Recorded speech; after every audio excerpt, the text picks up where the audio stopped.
Here we have Ben Frank, who is running for a representative seat in Utah's 3rd District in 2018 to replace incumbent Jason Chaffetz, who has announced that he does not plan to run again in 2018.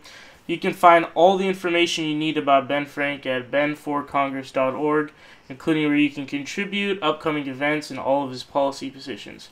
So Ben, I would like to give you the opportunity to introduce yourself to everyone and tell them why you have decided to run for a congressional seat.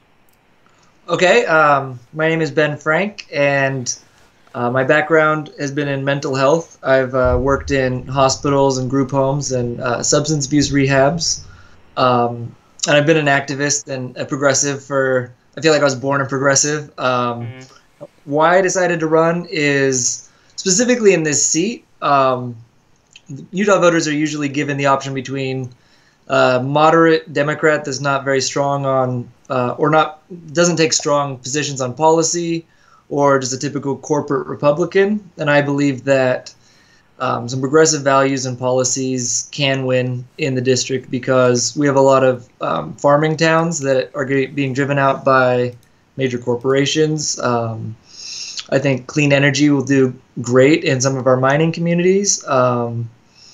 And we have a serious drug problem in Utah County that needs to be addressed. And so I was just kind of frustrated, not just for this district, but in general, waiting for more candidates that have specific and strong positions.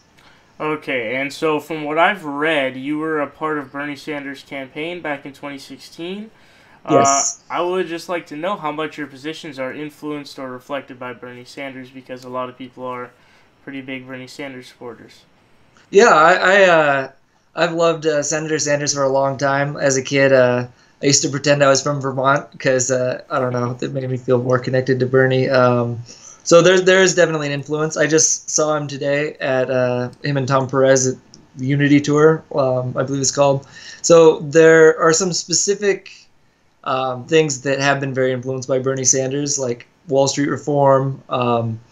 The way he wants to fund single payer is, I'm a little different, but similar. And then there's areas in which I disagree with Bernie Sanders, more specifically foreign policy. But he's a major influence for sure. So what is, in your opinion, the most important issue that we should fight for? Campaign finance reform, because until that's taking... Oh, I had a little pop-up. Campaign finance reform, because until that's taken care of, nothing can be taken care of. And what needs to be done, most of the time you hear people say, we need to reverse Citizens United, which I think it needs to go farther than that, because we have McCutcheon versus the SEC, Santa Clara County versus Southern Pacific, and Buckley versus Vallejo. So we need to address corporate personhood as well as money equating to speech. And so one of my main goals for being in Congress is to try to push for a constitutional convention for a 28th Amendment that will end corporate personhood and corporate donations. Okay, and many progressives feel that a single-payer healthcare plan is the most important issue, and almost like a purity test. Do you support a single-payer healthcare plan? Yeah, 100%. The reason that I didn't say that's the most important issue is because I think single payer will be extremely difficult to pass while the insurance and pharmaceutical lobbies have so much power. I see. And I have also read that you are in favor of helping make college more affordable. How do you plan to lower costs, and do you support a free college plan similar to that of Senator Sanders? Yes, I do. In fact, the way that I would like to fund it is with a Wall Street speculation tax, and that was very much inspired by Senator Sanders. I also think an important issue is to bail out current student loan debt, which I plan to do that through Pentagon spending cuts. Okay, and while I was reading about your positions, I also saw that one of them was Wall Street reform. What are your thoughts on bank reform and what we should do or what we can do to maybe stabilize that more and make sure that illegal behavior is kind of barred? Well, the first step is a 21st century Glass-Steagall. Glass-Steagall was a very important piece of legislation that should have never been repealed at all. So that absolutely needs to come back. We need to break up the banks that are too big to fail. We need to support community banking as well as postal banking, as well as we need to really crack down on corporate crime. If nobody's too big to jail, the Department of Justice Corporate Crime Division needs to be empowered. And what are your thoughts on the current Trump administration? Oh, it's a disaster. I haven't really seen anything like that. It's very unnerving, especially his aggressive foreign policy, like threatening North Korea, and just the corporatism involved in the administration is appalling. It seems like he got elected merely to try to loot the United States for himself and his corporate buddies. And I'm curious, because it seems you have a strong stance on foreign policy as well. What is your overlying philosophy in terms of foreign policy and any of the decisions recently? My number one thing with foreign policy is I believe that international human rights laws are the most important laws on the planet. And for far too long, the United States has been able to, or has been ignoring them, and has also been arming countries such as Saudi Arabia to ignore and abuse them. And so things like the strike in Syria, I'm totally opposed to, very opposed to the involvement in Yemen and Somalia.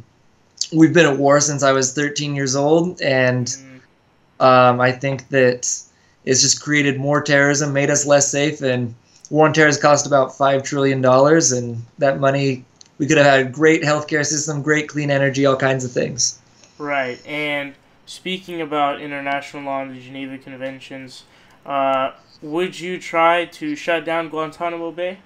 Yes, absolutely. That's on my justice reform plank on my platform.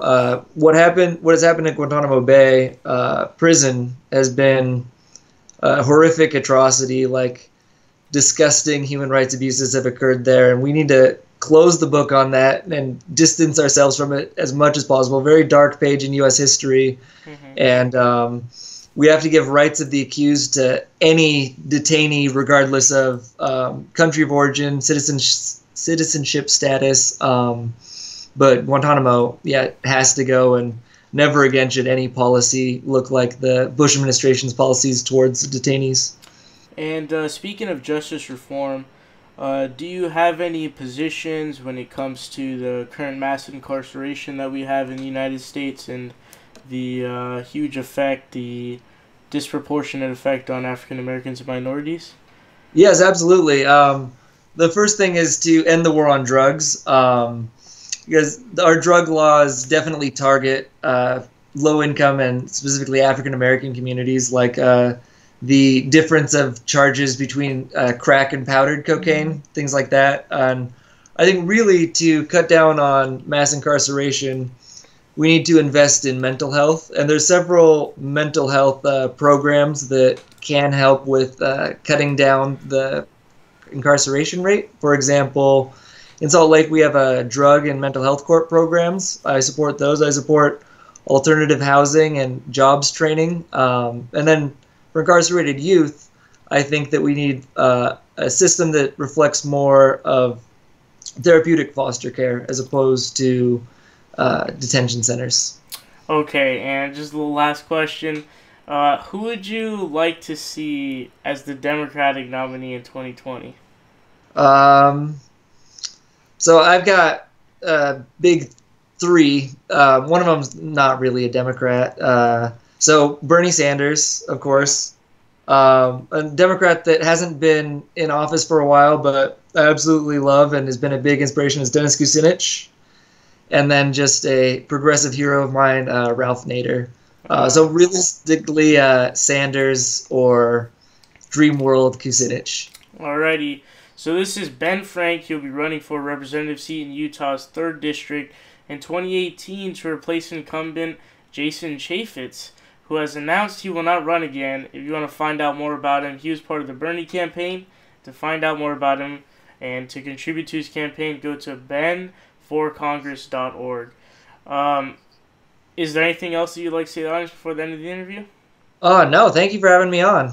Okay, I really appreciate it, man. Good luck. I wish you the best of luck, and hopefully we can do this again before the 2018 election. Yes, please. I would love to. Okay.